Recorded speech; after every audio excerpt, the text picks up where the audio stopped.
Hello everyone, welcome back to my channel, the place where we talk all things records. So today I thought we'd do a Beatles how to identify your original singles sort of video, as I did do one for, I did a collections video for my singles, but I thought I'd do how to identify them just in case people were interested.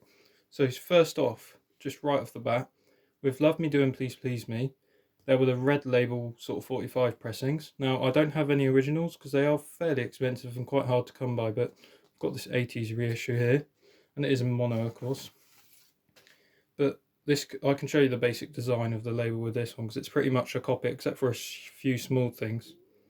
This reissue states mono on the label, whereas the originals do not, but this basic red and this sort of text design is the first pressings of Love Me Do and Please Please Me, so that's the only thing you really need to look for. Now it can be very valuable and decent shape, but most of the time they're played of course.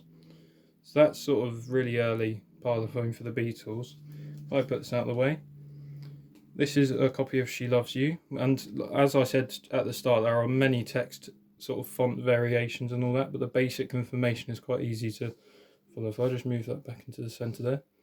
So from before 1965, it will have the Parlophone, as it's basically the same as the albums really, and the recording first published, that will be fully worded. So when it goes to say 1965, it'll be P, then whatever sort of thing. So, but for sort of 1963 before 1965, the Parlophone and fully worded publishing text, that pretty much tells you. And of course, here is a copy of Day Tripper. Now this is quite an early issue because you can get crossovers. As you can see, we now have P 1965. There's Southern UK text as well because it's post 1964.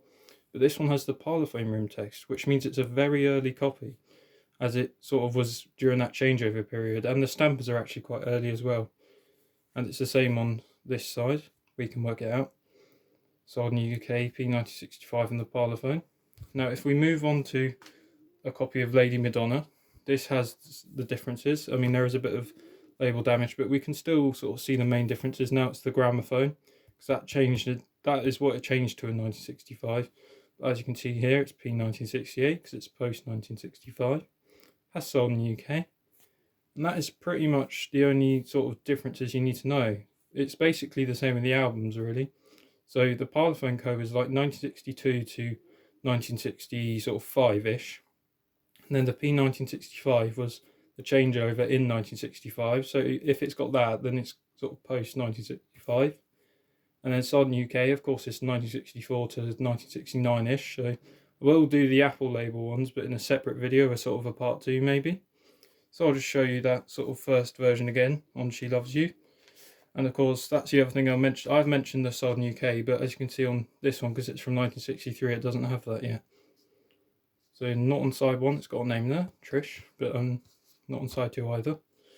And then if I show you the difference with this Lady Madonna from, of course, 1968, then it has on both sides, if that focuses in. Sorry about this. It can be quite shiny now.